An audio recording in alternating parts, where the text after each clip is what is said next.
Halo, assalamualaikum. Balik lagi sama gue, Aoki Vera. Selamat gini hari. Kenapa gue bilang selamat gini hari? Karena gue nggak tahu kalian lihat video ini jam berapa.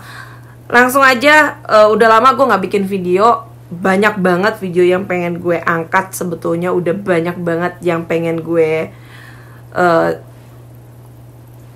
curahkan dalam video-video gue. Tapi kali ini lagi-lagi gue mau angkat yang kemarin sebetulnya udah gue angkat di IGTV gue. Jadi buat temen-temen yang, karena gue nggak masukin ke YouTube, yang mau lihat urusan masalah ada seorang katanya si Crazy Rich yang udah dapat vaksin duluan dan ujung-ujungannya sekarang dengan alasan karena dia adalah petugas apotik. Saya mau tanya, di sini Dinkes Jakarta Barat kan sebetulnya sudah tahu. Memang kalau kita mau ngikutin pasal, kan hal kita ngikutin undang-undang gitu ya. Kita mau ngikutin undang-undang nomor 36 itu, undang-undang kesehatan. Yang boleh itu dapat dari nakes ya, tenaga medis, tenaga psikologi klinis, tenaga keperawatan, kebidanan, kefarmasian. Nah ini farmasi ya, orang apotik, tenaga kesehatan masyarakat, kesehatan lingkungan, tenaga gizi, dan keterapian fisik. Nah, bagian kefarmasian ini yang gue pengen tanyain, si Crazy Rich itu dia punya STRA nggak? Surat tanda registrasi apoteker.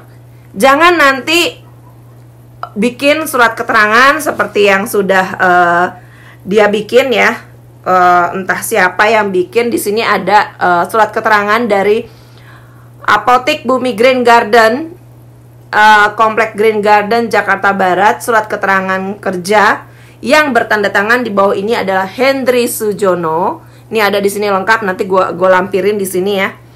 Pemilik sarana Apotik Bumi Green Garden. Jadi ini berita simpang siur udah di mana-mana. Dari Dinkes ada yang bilang kalau dia pemilik apotiknya, tapi ada yang bilang lagi kalau dia pegawai apotiknya. Nah ini di sini.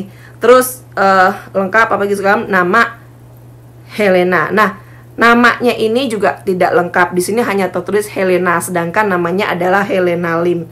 Unit pekerjaannya sebagai staf pengadaan. Wow. Terus dia sebagai apoteker, sebagai staf pengadaan, dia punya STRA nggak?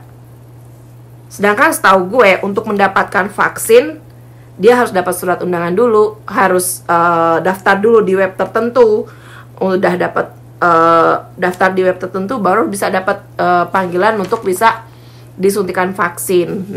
Nah ini yang harus dipertanyakan. Jangan nanti besok-besok ada lagi Crazy Rich yang bikin surat keterangan kerja, siapa aja bisa jadi petugas apotik. Wow, saya bekerja di apotik ini, bikin surat keterangan, saya kerja di apotik ini, bayar duit, dinkes mana jalan lagi tuh. Dan yang bikin gue penasaran di sini justru video dari orang tersebut sendiri ya. Siapa ini yang dibilang ketua gengnya? Ngapain tuh? Antri vaksin. Sama. Mencari vaksin kita bisa kemana-mana ya? Bisa terbang ke sana kemari. Katanya pegawai apotik, gimana sih? Bisa. Jadi ini kepala gengnya kayak ini. Kepala gengnya ini siapa? Dapat linknya dari mana? Kenapa bisa dapat vaksin begitu cepat? Sedangkan mereka ini bukan nakes.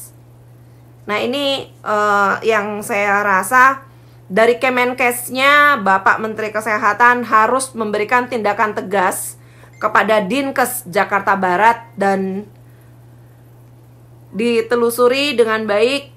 Harus ada sanksi, jangan sampai nanti ada lagi Crazy Rich yang lainnya tiba-tiba bikin surat keterangan kalau saya bekerja di apotik ini itu dan mendapatkan vaksin padahal belum urutannya. Jadi mohon ini harus ada, sekali lagi harus ada tindakan tegas. Tidak boleh dengan udah baru pertama kali ya udah maafin dia kekeliruan gitu, selesai cerita. Nggak ada itu. Jangan Pak, jangan sampai terjadi kecemburuan sosial. Urutan sudah jelas ada. Kalau nggak mau sabar, you berangkat sendiri cari vaksin di luar atau gimana urusan kalian. keadilan sosial bagi seluruh rakyat Indonesia harus benar-benar dijalankan. Bukan berarti yang punya cuan duluan yang bisa mendapatkan fasilitas seenaknya di tanah air kita. Keadilan sosial bagi seluruh rakyat Indonesia. Assalamualaikum. Bebenah sistem yang sudah bobrok dan berantakan dari dulunya di tanah air kita demi kepentingan si A, demi kepentingan si B, mereka yang berkuasa, mereka yang punya cuan atau apapun itu.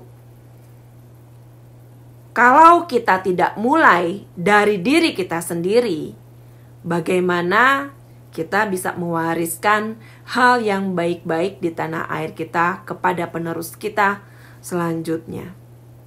Bebenah sistem yang sudah bobrok tersebut tidak semudah membalikkan telapak tangan. Kita semua pasti tahu itu. Maka dari itu, dari masyarakatnya sendiri, kalau tidak punya kesadaran untuk berubah, dan bagian dari pemerintahnya, aparatnya, tidak ada ketegasan, maka sistem yang bobrok tersebut akan terus berjalan di tanah air kita sampai kapanpun. Kapan kita mau mulai untuk merubah tanah air kita menjadi lebih baik lagi? Maju bukan hanya di pembangunannya saja, tetapi juga di manusianya. Revolusi mental.